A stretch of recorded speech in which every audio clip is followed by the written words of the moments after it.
Ok. Acompáñame, por favor, a Hechos, capítulo 2. Hechos, capítulo 2.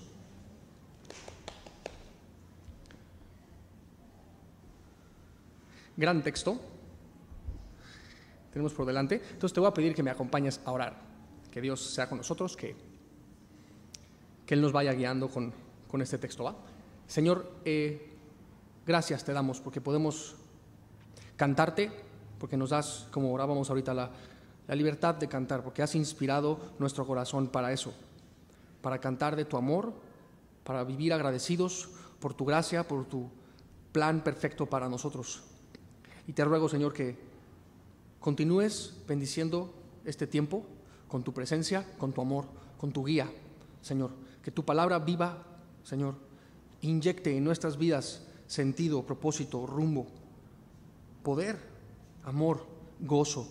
Te damos gracias por la libertad que tenemos de estudiar tu palabra juntos aquí. Ponemos en tus manos nuestras vidas, Señor, este tiempo, que ensanches nuestro corazón, y te suplico, Padre, me permitas explicar esto, de modo que podamos recibirlo juntos, entenderlo juntos, ser edificados y ser transformados para llevarte gloria con nuestras vidas, porque para eso existimos, Jesús. Te bendecimos y ponemos este tiempo en tus manos, en el nombre de Jesús. Amén. Amén. Bien. Hechos capítulo 2. Vamos a estar viendo primero Dios del 22 como hasta el 41, familia, por ahí, para que más o menos vayas viendo. Hasta ahí nos vamos a quedar, te digo, el 41, pero me gustaría nada más medio recapitular las ideas. El libro de los Hechos, si recuerdas, es como la continuación al Evangelio de Lucas, realmente, donde vemos esta historia de Jesús, su nacimiento, vida, muerte, resurrección, su ascensión, y por ahí termina el capítulo 24 de Lucas y inicia el libro de los Hechos, que es como se conecta con la escena del final de Lucas, ¿verdad? En donde vemos a Jesús resucitado, pasando tiempo con sus discípulos y diciéndoles, oigan, yo les voy a enviar el Espíritu Santo, ¿no? Y les promete eso antes de su ascensión, ¿verdad? Y en capítulo 2 del libro de los Hechos vemos cómo Jesús cumple esa promesa y envía ciertamente la promesa del Padre, ¿verdad? Que es el Espíritu de Dios que desciende literalmente sobre la iglesia primitiva, eran como 120 personas que fueron tal cual llenas del Espíritu Santo, ¿recuerdas?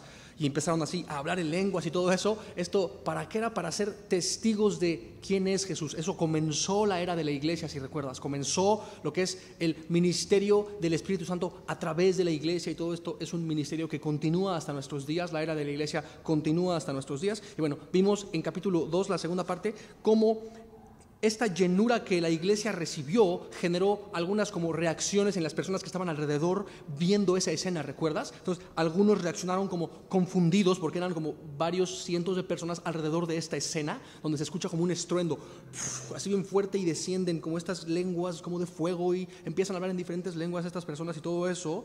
Y te digo, reaccionaron algunos confundidos de las personas alrededor, algunos reaccionaron como impresionados, algunos un poco sospechosos, otros incluso burlándose, ¿verdad? Así como en este prejuicio. Entonces me encanta porque vemos a Pedro reaccionando a la reacción de esas personas, ¿recuerdas? Y entonces vimos una porción de este mensaje en donde Pedro, lleno del Espíritu, empieza a predicarles a estas personas, y vimos eso, como las características de esa llenura del Espíritu en el mensaje de Pedro. Entonces vimos varias cosas. Para empezar, que Pedro ahora, lleno del Espíritu, te digo, a diferencia de la cobardía con la que había procedido antes de ser lleno, ahora vemos a Pedro, te digo, lleno de valentía, y lo vemos hablando claramente un mensaje que las personas podían entender. Eso me gustó, ¿no? Un mensaje lleno del Espíritu va a ser hablado con un lenguaje claro que los demás puedan entender. Vimos también a Pedro dando un mensaje basado en la palabra, ¿no? Básicamente casi les dice, vamos a abrir nuestras Biblias en Joel 2, ¿verdad? Y les da tal cual un mensaje basado en esa profecía de Joel 2. Y vimos también cómo quitó Pedro como las barreras que había como entre las personas y el mensaje, en un sentido, si te acuerdas, lo platicamos, como que despredicó el prejuicio que ellos tenían. No, se me hacen que están borrachos, pensaban ellos, y él dice, no, espérenme, no es que están borrachos, sino que es esto otro, como que despredicó eso, ¿no? Para que ellos pudieran ver, que no tuvieran como ese prejuicio y pudieran como recibir. Y escribimos varias cosas sobre esto, como aplicadas a nuestros días y así. Entonces, bueno, como por ahí nos quedamos, termina el versículo 21 del capítulo 2 con esta porción de Joel 2 donde dice, todo aquel que invocar el nombre del Señor será salvo. O sea, les va hablando sobre este pasaje de Joel 2 que tiene como varios cumplimientos, como ya vimos, cumplimientos en pasado, presente y futuro. Vimos un poco sobre eso y termina diciendo, todo aquel que invocar el nombre del Señor será salvo. Un texto profético que es utilizado de hecho para evangelismo, ¿verdad? Porque está haciendo tal cual un llamado. O sea, todo aquel que invoque el nombre del Señor. Esto se aplicaba en esos días de Pedro y se aplica en nuestros días. O sea, invocar el nombre del Señor es para todos, por eso es como evangelístico, ¿no? Todo aquel, no se está refiriendo nada más a judíos, sino a toda persona, ¿no?, que invoque el nombre del Señor, dice, será salvo. Entonces es tal cual como un llamado profético evangelístico, ¿no? Entonces me gusta cómo están relacionados estos conceptos de profecía y evangelismo. Lo vimos un poco, ¿te acuerdas por qué? Porque ¿cómo era? Porque el espíritu de la profecía es el testimonio de Jesús, el espíritu de la profecía. Y pensemos, ¿no?, esta definición de profecía la hemos visto muchas veces, quiero que nos la aprendamos así. ¿Qué es la profecía? Es ese molde, ¿verdad? La profecía es ese molde sobre el cual se va derramando la historia, ¿no? Está increíble esa idea, ¿no? Entonces, wow, es que como que son como varias cosas sobre eso, porque en un sentido, o sea, esto de pensar en la palabra profecía, ¿no? O sea, ¿qué es en sí la profecía? Bueno, si toda la palabra es la palabra profética más segura, ¿no? En un sentido, cuando estamos estudiando la Biblia verso a verso, es Dios nos está hablando como proféticamente. De hecho, dice, por ejemplo, Pablo en 1 Corintios 14:1, ¿no?, donde habla, oigan, ejerzan los dones, pero sobre todo profeticen, les dice, ¿no? Sobre todo profeticen. ¿Por qué? Porque en otro verso también ahí, creo que es versículo 3 de 1 Corintios 14, dice, el que profetiza edifica, exhorta, consuela. Órale, está bien padre, ¿no? O sea, cuando pensamos en la palabra profética, bueno, en un sentido es toda la Biblia, ¿no?, con la que somos consolados, exhortados, edificados. Y dice Pablo, o sea, profeticen todo el tiempo. Es importante eso. De hecho, está increíble, ¿no? Porque, no sé, cuando la Biblia es ahora sí que hablada, ¿no?, profetizada, ¿qué pasa? Que Dios como que nos da verdades a cada uno que como que se encarnan en nuestras vidas y podemos incluso como ser profecías encarnadas. Primera de Timoteo 1:18 habla un poco de eso también, donde habla de que Pablo le dice a Timoteo, oye, hubo profecías que fueron escritas acerca de ti. ¿Sabías que hay muchas profecías que fueron escritas acerca de nosotros en la Biblia? Entonces tú y yo podemos tal cual como encarnar las profecías de Dios y todo eso. Entonces sería como una manera muy generalizada de entenderlo, pero un poco la semana pasada vimos que profético también significa como conocer la historia antes de que suceda, ¿no? En un sentido como general, sí, es hablar de parte de Dios, ¿verdad? Es ser exhortados, consolados, edificados. Tiene también que ver con esto de recibir palabra profética de la que habla, por ejemplo, Pablo también, que tiene que ver con, o sea, una persona en particular reaccionando a algo que es dicho, porque no todos, cuando estamos, por ejemplo, en una congregación, escuchando un mensaje de la palabra profética de Dios siendo explicada, no todos reaccionamos al mismo tiempo a las mismas verdades, ¿me explico? Dios va ministrando a cada uno de nosotros como que hablándoles en ese sentido palabras proféticas a cada quien que se aplican a su vida y todo eso. Sería una manera como general de entenderlo, pero regresando a esto, también se refiere a la historia escrita antes de que suceda, ¿no? Entonces me encanta porque es importante estar pendientes, ¿no? O sea, para Dios el futuro ya es historia. ¿Te acuerdas de eso? Cuando hablo de historia, hablo no nada más en pasado, sino en presente y en futuro. ¿Por qué, familia? Porque la historia en este instante se está escribiendo, ¿no?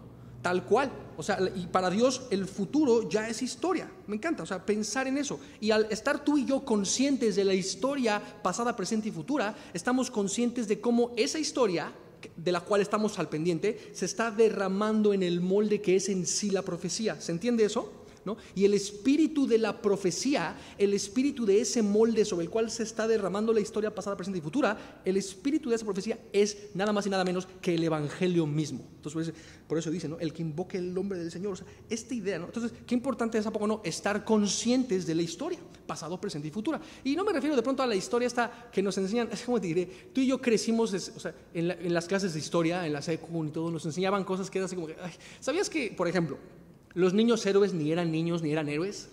O por ejemplo que Cristóbal Colón realmente no fue quien descubrió América y todo eso. Entonces, ¿qué quiero decirte con esto? Que muchas de las cosas que nos enseñan que en la historia son hechos, en realidad son mitos. Y sabías, muchas de las cosas que nos enseñan como mitos en realidad son hechos. No es que pienses eso. No estoy diciendo que todo lo que se dice que es real, todo es mito, no todo, ni todo lo que se dice que es mito es real, no, pero sí hay demasiado más de lo que nos imaginamos que nos dicen que fue un hecho que realmente es un mito, y demasiado más de lo que nos imaginamos que dicen que es un mito y realmente fueron hechos. ¿Se entiende esto? ¿No? Entonces, nada más que veamos eso, es importante estar pendientes de la historia como realmente sucede. De hecho, la Biblia está llena de referencias a esto, que estemos como conscientes de lo que está sucediendo en nuestro presente, cómo se está desplegando la historia y todo eso. Eso es muy, muy importante, ¿no? Y bueno, dicho esto, no sé, como que me gusta esta idea del evangelio relacionado con la profecía, no sé, me encanta esa idea. Y hay como que muchos temas que, no sé, están relacionados con esto de estar conscientes de la historia pasado, presente, futura. Pero bueno, vamos al versículo 22. Pedro ya les habló lleno del Espíritu con todas estas características, este mensaje bíblico, profético y todo esto. Ya les habló hasta del fin del mundo, porque vimos todo esto de las lunas rojas y todo eso, ¿verdad? Vimos mucho eso la semana pasada. Vimos esta invitación a ser salvos y es como que, ok, ya mencionó muchas cosas en su mensaje, pero falta lo más importante, que es hablarles de la persona de Jesús, ¿no? La persona de Jesús, y es lo que les va a empezar a hablar ahorita. Fíjate el versículo 22, varones israelitas, oíd estas palabras, ¿no? Lo vemos exhortando a estas personas, oigan, pongan atención, lo que les voy a decir es importante. Todo lo que ya les dije, sí, claro, es importante, la historia, pasada, presente y futura, la profecía, sí, por supuesto, ¿no? Todo eso está vivo, no sé qué, pero hay algo más importante, que es la persona misma de Jesús, de quien se trata absolutamente todo. Toda la historia viene de Él, se trata de Él, apunta hacia Él todo el tiempo. Ahorita lo cantamos, ¿no? Tú eres mi comenzar, mi terminar, tú eres el mañana, tú eres el ayer. Él lo dijo, yo soy el alfa, la omega, el principio y el fin. Todo, repito, viene de Él, se trata de Él y va hacia Él, porque Él es el que tiene el control de absolutamente todo, de todos los tiempos. ¿Me explico? Entonces, de Él se trata el mensaje. Entonces, Pedro les dice en el versículo 22, oigan, escuchen esto porque se trata de Él, Jesús Nazareno, ¿no? Varón aprobado por Dios entre ustedes, con las maravillas, prodigios y señales que Dios hizo entre ustedes por medio de Él. Fíjate, como vosotros mismos sabéis. Nada más les falta que les diga, no os hagáis, bien que saben ustedes, les consta que Jesús es un varón aprobado. ¿Y qué aprueba a Jesús? Sus milagros, sus señales. ¿Te acuerdas lo que dice Nicodemo cuando se encuentra con Jesús y le dice, maestro, sabemos que nadie puede hacer las señales que tú haces si no está Dios con él? ¿Recuerdas eso? O sea, las señales como que aprueban quién es Jesús. Entonces, de eso viene hablando, ¿no? Varón aprobado entre ustedes y les consta. Ustedes mismos saben esto, no se hagan. Versículo 23. A no cualquiera, aquel que es aprobado por Dios mismo, el Mesías mismo, Cristo mismo, entregado por el determinado consejo y anticipado conocimiento de Dios. Impresionante, ahorita volvemos a esta idea. Prendisteis y matasteis por manos de inicuos, crucificándole. Me encanta esto. Pedro está siendo súper como valiente en ese sentido, ¿no? Tiene enfrente cientos de personas que tal cual, o sea, prendieron a Jesús, lo atraparon y lo mataron. Dice, ustedes lo mataron por manos de inicuos, crucificándole. Los está súper confrontando con un súper denuedo. Repito, esto es como muy contrastante a la cobardía que mostró antes de ser lleno del Espíritu. Ahora está lleno del Espíritu, o sea, se está jugando el pellejo. Puedes ver, tiene a cientos de personas enfrente de, o sea, no sé, sería como llegar a una comunidad así como toda mariana y empezar a hablar de que María no es una corredentora o algo así en un pueblito así. O sea, imagínate, te agarrarían como a pedradas o algo así, qué sé yo. O sea, el vato está siendo como súper valiente. No lo veo así como tratando de dar un mensaje, ay, voy a ver, ay, no lo veo preocupado por ser aprobado por los demás, ¿no? Así, voy a dar un mensaje como que no tan confrontador, no se vayan a enojar y así como, o sea, no le importa eso, ¿no? No lo veo como afanado por caerle bien a la gente. Está hablando las cosas, así que, como dicen las abuelitas, ¿no? Sin pelos en la lengua. Está diciendo, ustedes casi bola de asesinos, ¿no? Crucificaron al Señor. O sea, órale. Y se supone que tú y yo veamos esto como un ejemplo, ¿a poco no? O sea, ser, en ese sentido, pues tener el denuedo de decir las cosas como son, sin pelos en la lengua y todo eso, ¿no? Entonces veo esta característica, ¿no?, en la llenura de Pedro. Y aparte, fíjate, interesante, porque dice, a versículo 23, entregado por el determinado consejo y anticipado conocimiento de Dios. Impresionante esta idea del determinado consejo. Primero, esto de anticipado conocimiento, ¿de qué habla? De que Dios ya sabía que Jesús iba a ser entregado, pero no nada más eso, sino que Dios determinó que esa era su voluntad tal cual. Qué importante es que veamos eso, porque a veces la gente se imagina que, o sea, a Jesús, entre comillas, le fue bien mal en la cruz. Ay, ¿tú quieres ser como Jesús? No te lo recomiendo. Mira cómo le fue a él, le fue re mal. Acabó crucificado. Es como si hubiera fracasado en su misión o algo así. Espérame, la cruz fue la consumación del plan de Dios. Él a eso vino. Determinado consejo. Él fue entregado por el determinado consejo de Dios mismo. No es como que a él le salió mal el plan a Dios o algo así. Para nada. De hecho, fíjate, porque pensamos, o sea, ¿cómo? Entonces, ¿quién entregó a Jesús? ¿El mitote político religioso a su alrededor o Dios? Pues las dos cosas realmente. Desde el punto de vista de los hombres, sí, fue entregado, ¿verdad? por las personas que lo odiaron y todo este mitote, te digo, político-religioso a su alrededor. Sí, pero realmente, y a final de cuentas, fue entregado por Dios mismo, es lo que dice ahí, el determinado consejo de Dios. Déjame, te resumo un par de ideas aquí en Isaías 53, por ejemplo, versículo 7, de Isaías 53, habla de que Jesús fue angustiado, afligido, llevado al matadero, ¿no? Enmudeció, no abrió su boca, todo eso. Dice el versículo 9 de Isaías 53 también que lo sepultaron, ¿no? Y con todo y que no hubo engaño en su boca, o sea, eso, ¿no? Fue castigado como el peor de los criminales cuando no había engaño en su boca. Y fíjate el versículo 10 de Isaías 53, aquí quiero hacer el énfasis. Con todo eso que Jesús sufrió un chorro en el momento de su sacrificio, con todo eso, ¿qué dice? Jehová, ¿qué? Quiso quebrantarlo, sujetándole a padecimiento. Cuando haya puesto su vida en expiación por el pecado, verá el linaje, vivirá por largos días, y la voluntad de Jehová será en su mano prosperada, ¿no? Qué fuerte, ¿no? Jehová quiso hacer eso, esa fue la voluntad de Dios. Y pensamos, o sea, pero ¿cómo? Pues por amor a nosotros, porque era necesario que el Hijo de Dios muriera, que hubiera alguien que pagara el precio de los pecados de las personas, ¿no? Entonces Jehová quiso quebrantarlo, porque por amor a ti y a mí realmente estuvo dispuesto a entregar a su propio Hijo. Está impresionante. Y bueno, Pedro, como te digo, los confronta bien duro, versículo 24, y dice, ¿no? Al cual, ¿no? Hablando de Jesús, levantó Dios, o Dios levantó, fíjate, sueltos los dolores de la muerte, como que una vez que pasaron esos dolores de la muerte, Dios lo levantó tal cual, por cuanto era imposible que fuera retenido por ella. Vamos a ver algunas cosas, ¿no? Porque dice que, híjole, lo levantó sueltos los dolores de la muerte, o después de la muerte. Esta idea de los dolores de la muerte, interesante, porque en griego está relacionado con los dolores de parto, haz de cuenta, ¿no? Entonces, la idea un poco es que, o sea, el dolor de la muerte que Jesús pasó fue, haz de cuenta, como que la tumba fue una especie de útero en el cual entró Jesús, ¿verdad? Previo a su resurrección, y en el momento de salir de la tumba fue como este renacer en un sentido, ¿no? Él resucitó, ejemplificando esta idea, porque acuérdate, Dios nos da muchos mandatos, ¿cierto? Pero Él no nos da mandatos sin antes haber puesto Él el ejemplo. ¿Te acuerdas cuando Jesús le dice a Nicodemo en Juan 3, no te maravilles de que yo te dije, es necesario que nazcas de nuevo, básicamente, ¿no? Le dice, o sea, necesitas nacer de nuevo, papá. Entonces, o sea, si tú y yo nos imaginamos, ok, ¿y dónde está el ejemplo de nacer de nuevo? Pues Jesús mismo, entre comillas, entró al útero de la muerte, por decirlo así, los dolores de la muerte, a eso se refieren, ¿no? Para entonces renacer, ponerme el ejemplo, ¿no? O sea, qué importante, porque esto, o sea, se aplica a nosotros también. O sea, necesito morir a mí mismo para experimentar una vida nueva, un nuevo nacimiento. Es como fascinante ese pasaje de Juan 3, o sea, es que es tan fascinante. Nos tardamos como 4 horas explicando Juan 3 en el estudio de Sevilla Monterrey. Te lo recomiendo un chorro. Es Juan 3, 1 al 15, parte 1 y 2, Juan 3, 16, una sola hora dedicamos en ese solo versículo. Y después Juan 3, 17, como hasta adelante. Y aprendimos mucho sobre Juan 3. Es fascinante. Pero la idea es, hicimos mucho énfasis en esto de nacer de nuevo, ¿no? Y me encanta esta idea porque Jesús puso ese ejemplo, puedes ver. Entró en ese sentido como al útero, por decir, de la tumba para renacer y así, o resucitar. Y termina diciendo el verso 24, por cuanto era imposible que fuese retenido por ella. ¡Wow! Esta frase me encanta, siempre me ha impactado muchísimo. O sea, híjole, yo me acuerdo, ¿no? No sé, se convirtió como en una ancla para mi alma los primeros años de mi caminar con Dios, y sigue impactándome mucho esto, ¿no? Y me encanta platicarle a una persona, decirle, ¿sabes por qué Jesús resucitó? Me encanta preguntarles eso y se quedan, pues no. Me encanta contestar, porque era imposible que la muerte deteniera o detuviera al autor de la vida. Me encanta contestarles eso, porque Jesús es Dios, aquel que es vida en sí mismo. Él dijo, yo soy el camino, la verdad y la vida. Yo soy la vida, no me puedes matar. Y sí, pues resucito. Como que Jesús dijo, sí, pues resucito, ¿no? Porque Él es Dios, ¿no? Por cuanto era imposible que fuese retenido. Ahora, pensamos, o sea, ¿cómo es que Jesús resucitó? ¿Quién lo resucitó? Bueno, piensa esto, por favor. La totalidad de Dios resucitó a Jesucristo.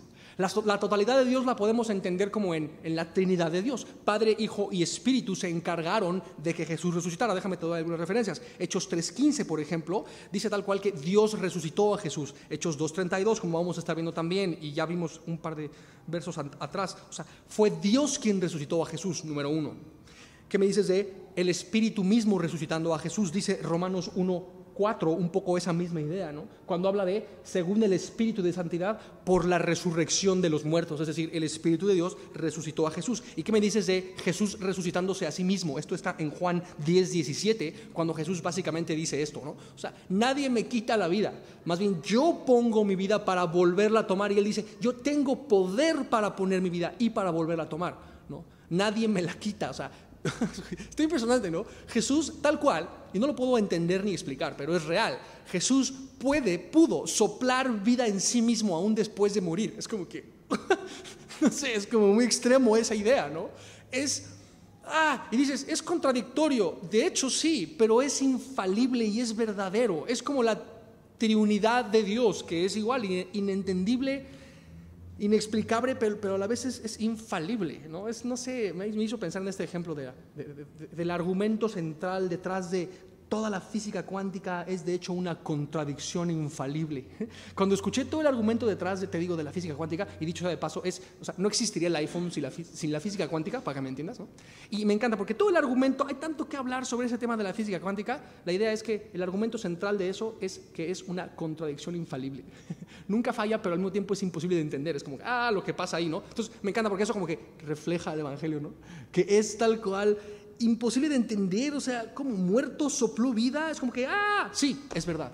Jesús pudo soplar vida en sí mismo. Y bueno, el Espíritu lo resucitó, el Padre lo resucitó. Una vez más, la totalidad de Dios resucitaron a Jesús. ¿Puedes ver esa idea? Me encanta. Ahora, lo que va a hacer Pedro es dar como la base doctrinal detrás de esta idea de la resurrección. ¿Okay? Y va a citar un salmo profético, el Salmo 16, que habla tal cual de la resurrección de Jesús, y de eso viene hablando. Dice el versículo 25, porque David dice de él, ¿dónde? Pues en el Salmo 16, ¿no?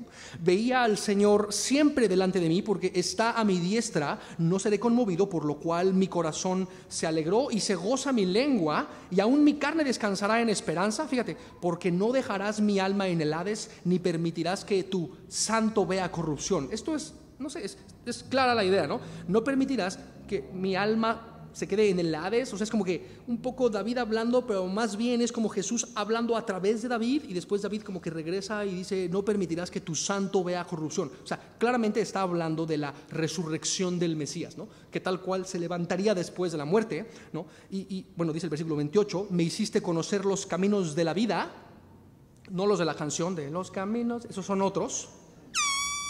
Me llenarás de gozo, dice, con tu presencia. Esto me recuerda a lo que dice Isaías también cuando habla de que mirará la aflicción de, ¿cómo se llama? Cuando dice, mirará el fruto de la aflicción de su alma. ¿Te suena esa frase? O sea, hablando de la resurrección, ¿no? O sea, me llenarás de gozo con tu presencia. Te digo como que, o sea, como Jesús hablando a través del salmista y así. Y como que está bien difícil explicar esa idea de que es un salmo profético, tal cual, que habla de la resurrección. Y como no lo puedo explicar, me encanta porque el verso que sigue, de hecho Pedro mismo nos lo explica. Fíjate, el versículo 29 dice, varones hermanos, se os puede decir libremente del patriarca David, que murió y fue sepultado, y su sepulcro está con nosotros hasta el día de hoy. Pero siendo profeta, literalmente, ¿no? David fue profeta también, habló de parte de Dios, y sabiendo que con juramento Dios le había jurado que de su descendencia en cuanto a la carne levantaría al Cristo para que se sentase en su trono, viéndolo antes, habló de la resurrección de Cristo, es lo que acabamos de leer, ¿no? Que su alma no fue dejada en el Hades, ni su carne vio corrupción. A este Jesús resucitó Dios, de lo cual todos nosotros somos testigos. Está increíble, ¿no? Bueno, es claro esto, o sea, David, o sea, el Espíritu de Dios le mostró de ti, por lo menos, o sea, en cuanto al linaje humano se refiere, de ti descenderá el Mesías. Entonces él como que supo eso y habló de la resurrección en el Salmo 16. Es tal cual lo que está diciendo, ¿no? Y dice, a este Jesús, versículo 32, no a cualquier otro Jesús, porque de hecho hay varios Jesuses, ¿verdad? En la historia hay falsos evangelios, como nos dice Pablo, y dice, cuidado con los falsos evangelios, ¿no? Cuidado con los que en los últimos días les dicen, yo soy Cristo, y quién sabe qué dicen. No, a esos no los peles. A este Jesús, nada más me gustó ese énfasis, ¿no? Al profetizado por David, a el Mesías del Antiguo Testamento, al Mesías israelí, ¿verdad? Resucitó Dios, de lo cual todos nosotros, dice, somos testigos. Y es la ascendencia de Jesús es ese israelita, ¿no? Porque tendemos a pensar, no, es que Jesús fue judío. Y es como que, interesante, porque judío, israelí y hebreo no significa lo mismo. Entonces lo que entiendo ahora es que más bien Jesús fue israelita, o sea, tal cual de Israel, pero que no es lo mismo hebreo y judío. Y de hecho, todavía no entiendo bien la diferencia entre esas tres cosas. Entonces ahí nos dejo eso de tarea. Pero la idea es que este es el Mesías del Antiguo Testamento, ¿no? Este Jesús es el que está hablando tal cual Pablo. Y dice, fíjate, todos nosotros somos testigos. ¿Él por qué podía decir eso? Esa era su nueva identidad, ¿puedes ver? ¿Y tú qué eres? Yo soy testigo de Dios. ¿Por qué? Porque su Espíritu Santo, de aquel que es, viene a morar dentro de mí. Él vino sobre mí, ¿no? Como lo vimos un par de pasajes atrás. Entonces, soy su testigo. Tengo una nueva identidad, básicamente está diciendo. Tengo un nuevo propósito, tengo un nuevo destino, gracias al Espíritu de Dios que nos llenó. Nosotros somos testigos de eso. Y tú sabes, la palabra testigo, martus en griego, de la cual sale la palabra, o sea, mártir. Ellos pudieron morir como mártires más bien por la manera en la que vivieron, porque la vida de un mártir se trata de cómo vive, no de cómo muere, ¿verdad? Un poco ya sabes eso. Interesante, porque del 29 al 32 viene hablando tal cual del Evangelio. Habla de Cristo mismo, que levantaría a Cristo, ¿no? Y habla después de la resurrección de los muertos, el verso 31, y me encanta. O sea, sin muerte no puede haber resurrección, porque la resurrección por definición es tal cual levantarse de los muertos. O sea que, ¿qué está haciendo? Predicando el Evangelio. Está hablando de la deidad de Jesús, ¿verdad? Muriendo y resucitando. Me encanta, porque ese mensaje es en sí mismo, familia, poder, ¿no? Y me encanta cómo está conectado a una profecía. Entonces, no sé, me encanta esta idea. Es que, o será que me encantan las profecías, entonces por eso como que me emociona, ¿verdad? Pero dice el versículo 33, así que, exaltado por la diestra de Dios y habiendo recibido del Padre la promesa del Espíritu Santo, ha derramado esto que vosotros ves y oís. Si recuerdas, Pedro está contestando a todas estas personas que habían reaccionado a esta escena en donde la iglesia es llena del Espíritu, ¿no? Entonces, o sea, estaban así como que, ¿y qué pasó? ¿Qué significa esto? Preguntan en el capítulo pasado. Entonces dice, bueno, ¿qué pasó? Que es la promesa del Padre siendo derramada y es lo que ustedes están viendo. Y el responsable, por decir, de haber enviado ese Espíritu, o sea, es Jesús mismo, el creador que murió y resucitó, y básicamente, ¿no? Está con esto como concluyendo esta idea, está explicando por qué experimentaron esta como escena de la iglesia hablando en lenguas y todo lo que ya estuvimos viendo un par de prédicas atrás. Ahora, muy importante, porque versículo 33 habla de que Jesús fue exaltado por la diestra de Dios, y esto me recuerda a Filipenses 2, que dice, ¿no?, sobre esto de que Jesús básicamente se humilló un chorro, ¿recuerdas? Siendo en forma de Dios, no estimó el ser igual a Dios como cosa a que aferrarse, sino que se despojó a sí mismo, ¿te acuerdas? Haciéndose obediente hasta la muerte de cruz. Está hablando como de una escalera de humillación que el Señor bajó desde el cielo mismo hasta un momento de ser, o sea, hecho hombre, lo cual es ya bastante humillante en comparación con Dios. Y no solo eso, sino que se hizo siervo. Y no solo eso, sino que murió. Y no solo eso, sino que murió la peor de las muertes, muerte de cruz. Y no solo eso, sino que fue todavía más degradante. O sea, ¿cómo te diré? Es como una escalera desde lo más alto hasta lo más bajo. Porque no nada más murió como el peor de los criminales, sino que dice la Biblia que antes de haber sido exaltado y puesto a la diestra misma de Dios, que es lo que dice ahí, ¿no?, exaltado por la diestra de Dios, y otros pasajes nos dicen, de hecho aquí adelante nos lo dice, que Dios le dijo a Jesús, siéntate a mi diestra, ¿no? Entonces está impresionante, porque de lo más alto fue a lo más bajo, y de ahí, boom, de retacho a lo más alto de nuevo. O sea, como que esa idea está impresionante, y nada más como para dimensionarla un poco, dice Filipenses 2, como te digo, que él bajó así, experimentó una muerte de cruz, y dice Efesios 4, nada más para que veas un poco qué pasó ahí después. Básicamente lo que dice es que Jesús, después de su muerte, familia, descendió a las partes más bajas de la tierra. ¿Recuerdas eso? ¿No? Hijo, es que está bien fuerte esa idea, ¿no? Y después termina diciendo el versículo 9, por lo cual también Dios le exaltó hasta lo sumo, volviendo a Filipenses, ¿no?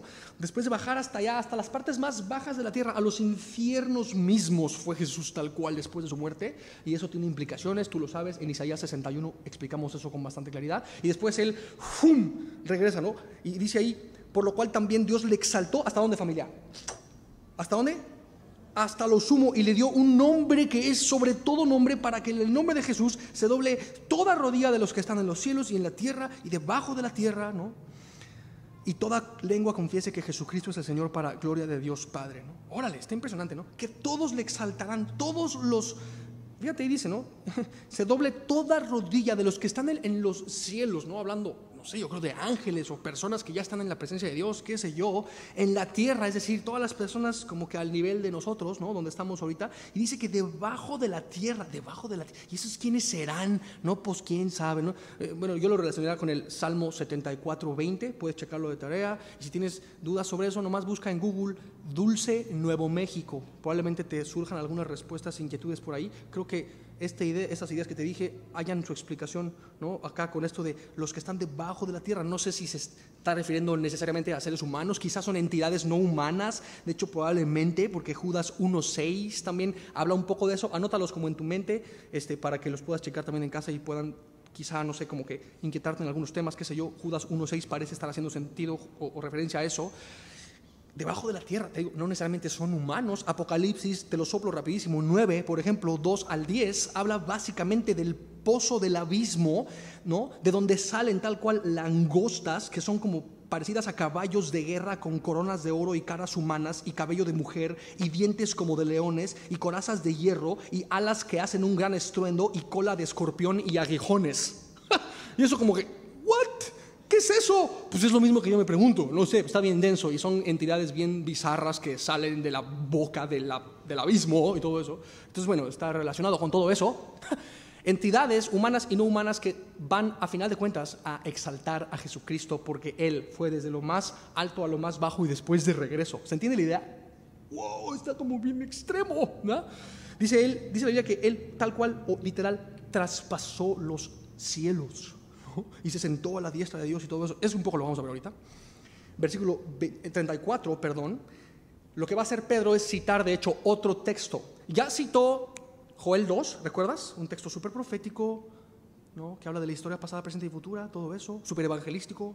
Ya citó también el Salmo 16, que habla de la resurrección de Jesús, y es así como que súper extremo, ¿no? Así como que y ahora va a hablar del Salmo 110, que habla de la deidad de Jesús. Fíjate, porque David no subió a los cielos, pero él mismo dice, o sea, David, ¿no? En el Salmo 110, dijo el Señor, esto está hablando de Dios Padre, a mi Señor. Este es David hablando del Mesías prometido. Interesante, ¿no? Que antes de que Jesús nazca, David ya lo ve como el Señor porque humanamente descendería de él siendo el Mesías mismo. Entonces David le dice, dijo el Señor, a mi Señor, siéntate a mi diestra. ¿Te fijas cómo se tiene todo que ver con esto? Porque antes de antes de sentarse a la diestra de Dios, antes de traspasar los cielos, primero fue abajo, como te decía, y todo. Entonces, siéntate a mi diestra hasta que ponga a tus enemigos por estrado de tus pies. Está hablando tal cual de la victoria de Jesús después de la cruz, ¿no? Que hizo que se sentara tal cual a la diestra de Dios, como dice Hebreos 10:12, y no me acuerdo qué otro por ahí. Es que ya te los dije antes, pero esa es la misma, o sea, como que son estas ideas como que se explican con todos estos versos, ¿no? Hebreos 10, y me parece que pusimos otro por ahí que habla también de que Él traspasó los cielos, ¿no? Por ahí andaba ese, ¿no? Pero bueno, un poco algo importante aquí en este Salmo 110 que dice, dijo el Señor a mi Señor. Interesante, porque ¿tú crees que la Biblia fue inspirada por Dios? Claro, Dios inspiró al salmista para hablar esto, ¿no? Entonces es Dios diciéndole a Jesús Señor. Interesante esto, ¿no? Porque, o sea, créeme, si Dios mismo considera a Jesús Dios, significa que Jesús es Dios, ¿no? Ahí sí, a ver, ¿y en qué teólogo te estás basando? No importa, no necesitamos teólogos, es Dios mismo. Dios no necesita estudiar teología, familia. Él ya sabe todo, Él es Dios, y si Dios mismo está diciendo que Jesús es Dios, pues Jesús es Dios. Es lo que dice Colosenses 2:9, que en Jesucristo, ¿qué? Habita, ¿qué, familia? Corporalmente, ¿qué? No te escucho. Toda la plenitud de la deidad, ¿no? Increíble, ¿eh? Entonces, esto de que dijo el Señor a mi Señor es el Padre declarando la deidad de Jesús de una manera increíble, ¿verdad? Y muy confrontador, por cierto, para la mente o la mentalidad judía. Versículo 36, sepa pues ciertísimamente toda la casa de Israel, con súper de nuevo, ¿verdad? Que a este Jesús, a quien ustedes crucificaron, los vuelve a confrontar, ¿no? Pareciera que, te digo, no está muy preocupado por quedar bien con ellos, que digamos, ¿verdad? Dios le ha hecho Señor y Cristo, misma idea. Y me encanta porque ¿quién hizo a Jesús como Señor y Cristo? Pues Dios mismo, es Dios quien lo declara. Un poco como que está diciendo, o sea, no fui yo el que lo deificó, entre comillas, como dicen muchas personas, ¿no? Lo que pasa es, dicen, ¿no? Es que los discípulos de Jesús quisieron deificarlo después de que murió y realmente Él no resucitó y quién sabe qué. Es un chisme súper chafa ese, ¿no? O sea, no, Jesús resucitó. Dios está diciendo, Él es el Cristo, Él es el Señor, y está diciendo, o sea, ustedes le crucificaron, ustedes se equivocaron al crucificar al Hijo de Dios y todo eso. Y como puedes ver aquí otra vez, Pedro exalta, o quise decir más bien, Pedro declara y exalta la deidad de Jesús cuando dice Dios le ha hecho Señor y Cristo. Me encanta, está declarando la deidad de Jesús y exaltando la deidad de Jesús, ¿no? Está diciendo esto, cuando dice Señor se está refiriendo a Dios mismo, un poco lo mismo que dijo en el versículo 21, ¿no? Todo aquel que invocar el nombre del Señor será salvo. Este término Señor se refiere completamente a deidad, de eso está hablando. Dios le ha hecho Señor y Cristo. Está dejando bien claro que Jesús es completamente Dios, como te decía ahorita también en Colosenses 2. Y bueno, después de hablar de estos tres pasajes, Joel 2, Salmo 16, Salmo 110, viene la reacción de las personas. Pero antes de eso, rápidamente, ¿pudiste ver estas características en el mensaje de Pedro? Un mensaje profético basado en la Biblia, ¿no? Un mensaje que exalta la deidad de Jesús, que declara la muerte y resurrección y ascensión de Dios el Hijo y todo eso. O sea, esas características, familia, deben estar en nuestra predicación del Evangelio. Y es importante que veas eso, ¿no? O sea, necesitamos predicar a la persona de Jesús. No estamos hablando, no sé, es que, no sé, como que me enoja la verdad, que en demasiadas iglesias, en vez de predicarse el nombre de Jesús, se predica una especie de programa de autoayuda, ¿no? En donde te dicen, ¿cómo puedes mejorar tu vida? ¿Cómo puedes ser feliz? Y lo condimentan tantito con hablar como del Jesús no tan incómodo de la Biblia, por decir, ¿no? Así como bien light los mensajes y todo eso. Esto, repito, me enoja la verdad, porque tenemos un mensaje mucho más valioso que eso. Se trata de predicar a Cristo como Mesías, no que entre comillas mejora nuestra vida o algo así, sino aquel que nos salva del infierno mismo, porque Él mismo descendió a las partes más bajas de la tierra a declarar su justicia y de ahí fue a lo más alto y todo eso, ¿no? Híjole, y llevó cautiva la cautividad y dio dones a los hombres y todo eso. Es como fascinante, nuestro mensaje es así como que súper emocionante o algo así, ¿no? Entonces, ¿por qué reducirlo a cualquier otra cosa? En fin, vamos a ver la respuesta de la gente, versículo 37. Dice que al oír esto, porque es como que vaya mensaje, ¿verdad? Que se chutó Pedro ahí, todo lleno del Espíritu así. Y estos vatos dice que se compungieron de corazón. Suena chistoso, ya lo sé. ¿Te imaginas algo chistoso? Bueno, fue lo que me pasó. Pero ¿cuál es el punto? Que compungirse habla de que, o sea, fueron redarguidos, ¿no? ¿Te acuerdas lo que dice Hebreos 4:12? Que la palabra es viva, ¿te acuerdas? Es eficaz, es cortante más que toda espada de doble filo que penetra hasta partir el alma, el espíritu, las coyunturas, los tuétanos y discierne los pensamientos, las intenciones del corazón. O sea, eso les pasó, ¿no? La palabra de Dios penetró hasta lo más profundo, ¿no? Como dice mi cuate Alex, ¿no? Dice, yo así les predico a las personas, llego y les digo, ¿qué tal? ¿Cómo estás? Jesús te ama. Y hace como que la seña de que tú eres bien buena onda y de repente le citas un versículo y es como que ¡ja! Perdón, es que me da risa pensar en eso. O sea, esto de que la palabra está viva, estás tal cual, ¡ja! Haciendo como harakiri a la persona o algo así, ¿no? Porque está viva. Entonces ellos se compungieron con la palabra viva de Dios. La palabra viva de Dios les redarguyó. Es tal cual lo que dice 2 de Timoteo 3:17, cuando dice que toda la escritura es inspirada por Dios y es útil ¿para qué? Para enseñar y ¿para qué más? Redarguir, por supuesto, corregir, instruir, ¿no? A fin de que seamos tal cual perfectos, que estemos preparados para acciones prácticas que glorifican a Dios como cristianos. Pero importante porque les habla de redarguir. Entonces aquí les redarguyó tal cual, les mostró Dios su pecado. Esa es la idea, eso es lo que hace la palabra de Dios, ¿no? Y dijeron a Pedro, ya todos redarguidos, ¿no? Y a los otros apóstoles, varones hermanos, ¿qué hacemos? Me encanta la respuesta de estos hombres, ¿no? Redarguidos por la palabra, preguntan, ok, ¿cómo puedo reaccionar a eso? Tú dime, ok, ¿ahora qué hago? ¿No? ¿Ahora qué hago? Pedro les dijo, arrepentíos y bautícese cada uno de vosotros en el nombre de Jesucristo para perdón de los pecados y recibiréis el don del Espíritu Santo. Como que eso, ese solo verso es así como para una predicación de 2 horas o algo así, ¿no? Está impresionante. Pedro les dijo, arrepiéntanse. ¿Qué es arrepentirse? Piensa, arrepentirnos no es algo que hago para entonces después poder ir a Dios, ¿ok? Arrepentirse más bien describe lo que es en sí ir a Dios. Describe la actitud con la que me acerco a Dios, arrepentido, con la cola entre las patas, por decirlo así, ¿no? El lenguaje perruno, yendo como con una conciencia de mi pecado, y es algo que Dios me da. El arrepentimiento, de hecho, Él me lo provee, es lo que dice 2 Timoteo 2:25, que es tal cual Dios quien concede el arrepentimiento. Esto no es algo que pueda nacer de mí, ¿verdad? Entonces, es eso, arrepiéntanse, respondan a que Dios les puso esto, ¿verdad? Y acérquense a Dios, ¿no? Qué importante, la palabra arrepentirse tiene que ver con cambiar de rumbo, ¿no? Dar un giro de 180 grados, en vez de estar huyendo de Dios, es correr hacia Dios con todo lo que soy, con todo lo que tengo. Por eso dice Jesús a las personas en Mateo 22:37, ¿te acuerdas? Cuando habla de que amarás al Señor con todo tu corazón, con toda tu fuerza, ¿recuerdas? Es correr hacia Él con todo lo que eres, ¿no? En vez de lejos de Él. Eso es arrepentirse, cambiar de rumbo, recibir de Dios eso, ¿no? Y otra manera de definir arrepentimiento sería como aborrecer lo que Dios aborrece. Buenas definiciones de arrepentimiento ahí. Es algo que Dios otorga, como te digo, ¿no?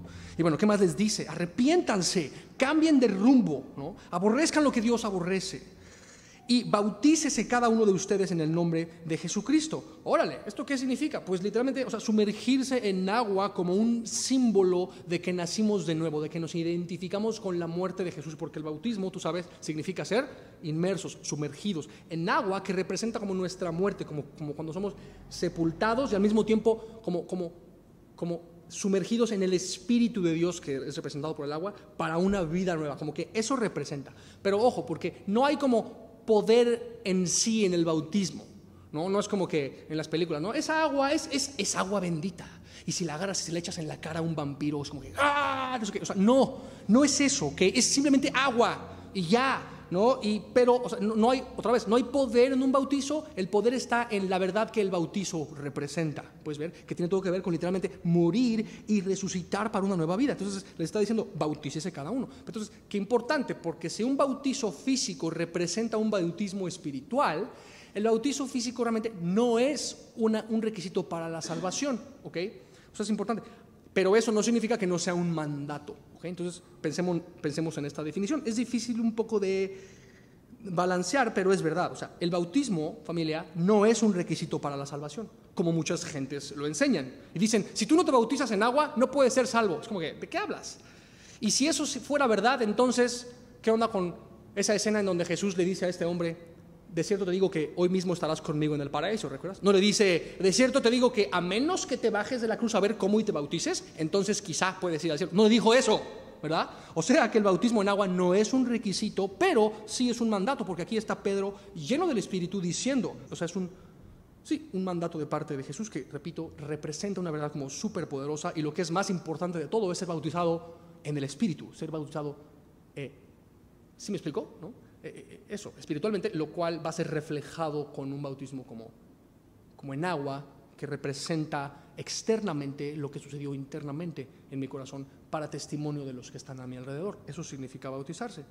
Por cierto, estaría increíble armar unos bautizos de Semilla Monterrey, ¿verdad? Sí, hay que pensar y hacer ahí, no sé, contratamos una alberquita o qué sé yo, y hacemos va a estar muy padre para que invites a toda la banda y todo eso, y que vean que tú quieres dar testimonio de lo que Jesús hizo, ¿no? En Semilla hemos hecho un chorro de esos, y es un tiempo bien especial y todo eso. En fin, ¿para qué es el bautismo, familia? Termina diciendo el verso 38, para perdón de los pecados. Esto está impresionante, porque el perdón de los pecados me habla del propósito del Evangelio, de lo que distingue al Evangelio y de lo que otorga en el Evangelio, que no encuentras en ningún otro lado, ¿ok? Ninguna otra como religión o filosofía o manera espiritual de vivir o algo así tiene como propósito el perdón de pecados, ¿no? Todas las demás religiones es como que, mira, cree en este vato o cree en este rollo y entonces vas a ser iluminado, o entonces vas a ser feliz, o vas a ser exitoso, no sé qué. Aquí el propósito del Evangelio es, familia, que me perdonen mi pecado. Ese es el propósito del Evangelio, que se distingue de cualquier otra como religión. Y es algo que, te digo, distingue al Evangelio. Es decir, ninguna otra como religión o Dios o libro entre comillas sagrado o algo así ofrece el perdón de pecados. Nadie ni nada más que Dios, porque solo Dios puede perdonar pecados. Solo Dios, ¿sí me explico? Porque es ante Dios ante quien pecamos, no ante quién sabe qué otra cosa. Es principalmente contra ti he pecado, dice el salmista en Salmo 51, ¿no? Entonces, Es el propósito del Evangelio, es lo que distingue al Evangelio y es lo que otorga el Evangelio. Nada ni nadie puede otorgarnos perdón de pecado además de Dios. Si con 2 palabras fuéramos a resumir todo el mensaje bíblico, así, todo así, ¿no? Serían 2 palabras.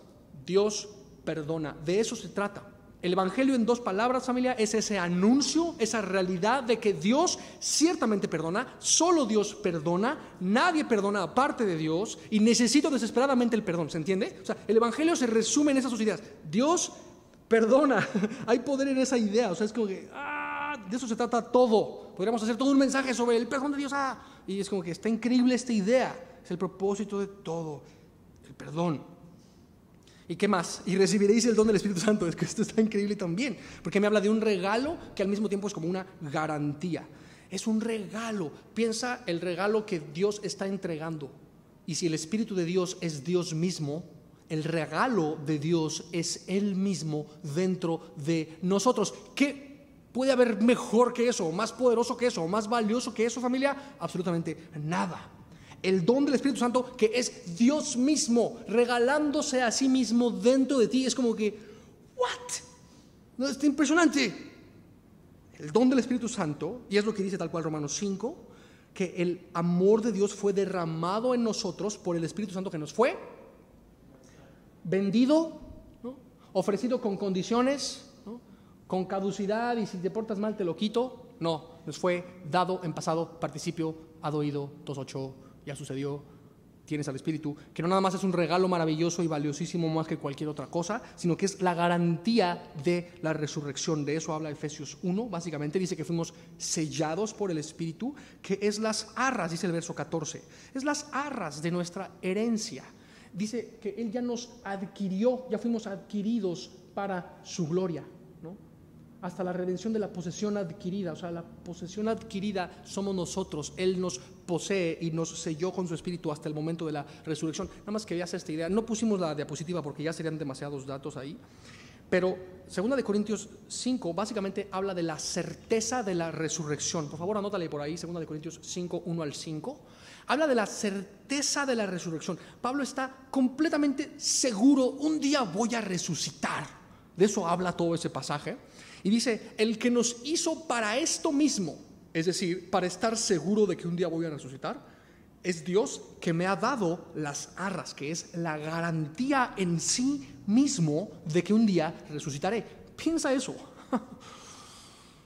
Él es un regalo dentro de nosotros y Él es en sí mismo la garantía de que un día resucitaremos. Y la seguridad de esa resurrección, o sea, está basada en la totalidad de Él, siendo fiel a su propio nombre y carácter y naturaleza. Es como que increíble de verdad. O sea, no, es que no lo puedo explicar. Es verdaderamente maravilloso.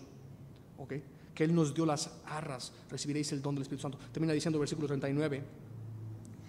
Porque para ustedes es la promesa, dice Pedro a estas personas. Para ustedes, con todo y que se estaban burlando, con todo y que estaban ahí medio dudosos, con todo y que estaban, ¿sí me explico? Con todo y sus reacciones así como que medio, como que no sé, bro, es para ti y es gratis y para vuestros hijos y para todos los que están lejos. ¿Y eso incluye Monterrey? Claro, incluye todo lugar para cuantos el Señor nuestro Dios llamare. Y dices, yo no he sentido el llamado, ¿no? A lo que contestaría Jim Elliot, tú no necesitas un llamado, papá, necesitas un puntapié. El llamado ya fue hecho desde antes, toda la Biblia está llena de eso. Dios nos llama a creer en Él, es lo que dice Isaías 45:22. Mirad a mí y sed salvos. ¿No ves el llamado muy claro? Eso es para todos. ¿Cómo lo sabes? Porque ahí mismo dice, ¿quiénes? Todos los términos de la tierra, todos. Y es un llamado que Dios ya hizo, ¿me explico? Y es que no siento el llamado. ¿Y quién te dijo que tienes que sentirlo?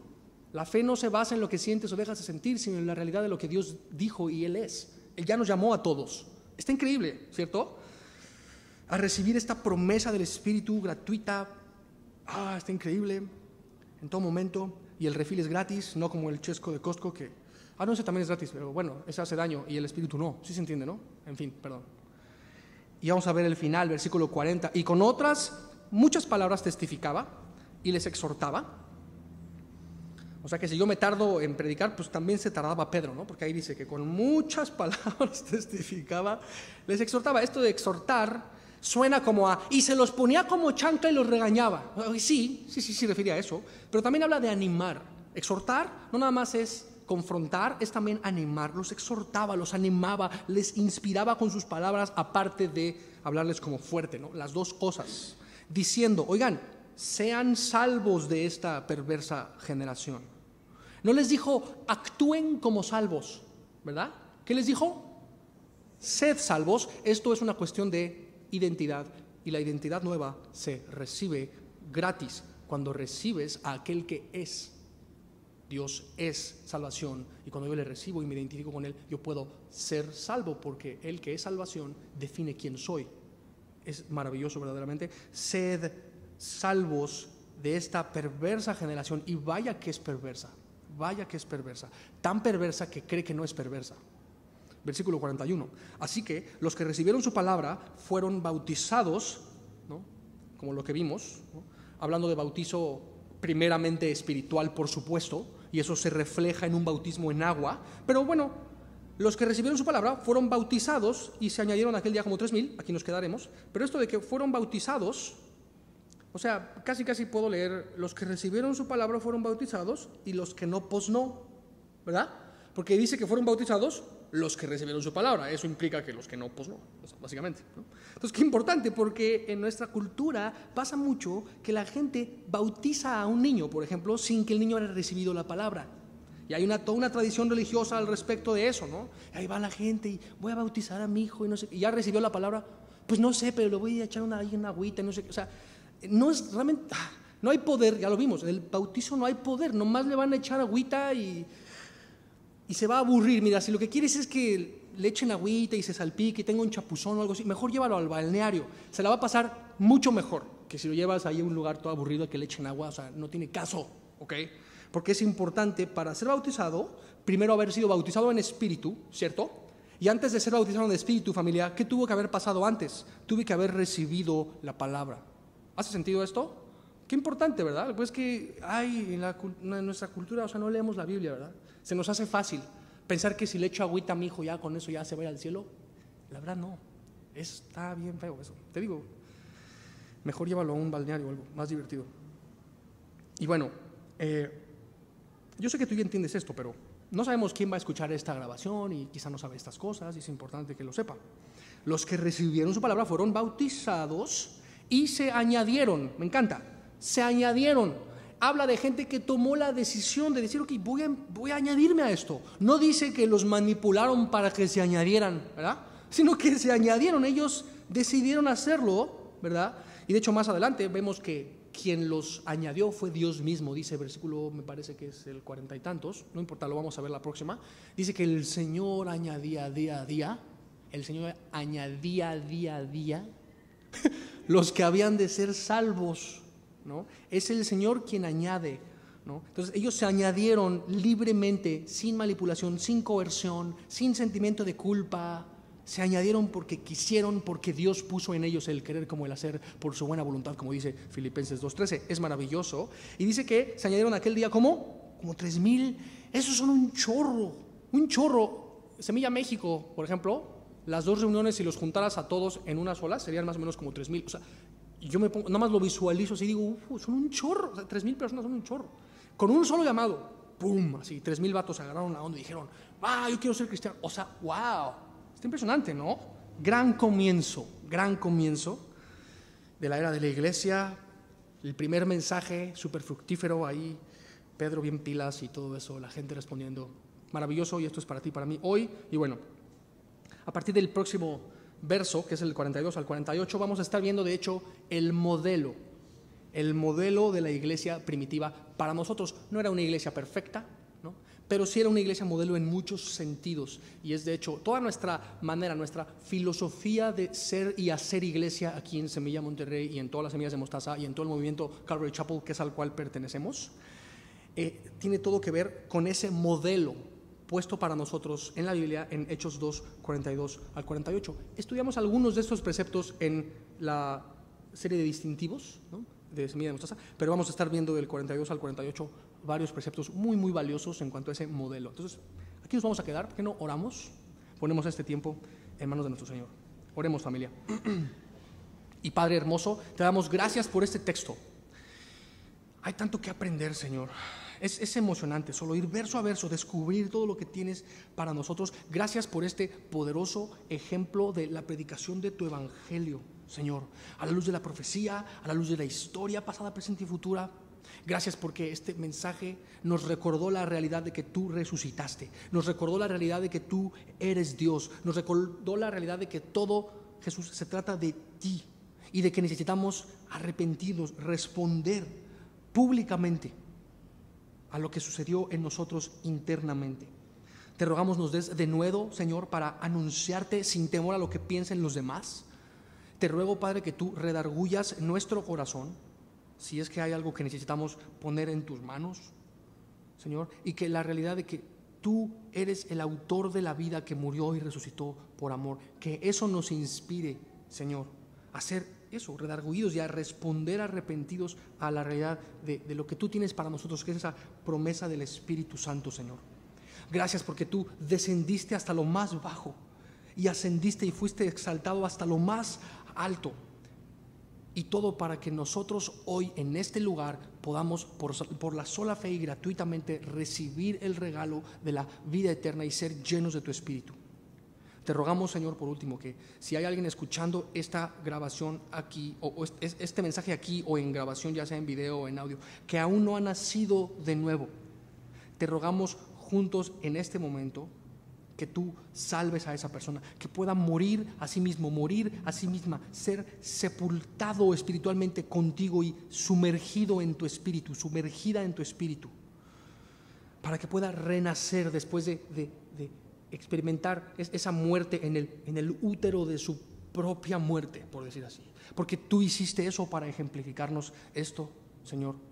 Y gracias porque juntos, los poquitos que somos aquí, podemos confiar en que tu palabra es poderosa y puede literalmente hacer renacer eternamente a quien la escucha y la recibe. Y ponemos todo esto en tus manos, bendito Padre, en el nombre de Jesús. Amén. Amén. Gracias, familia.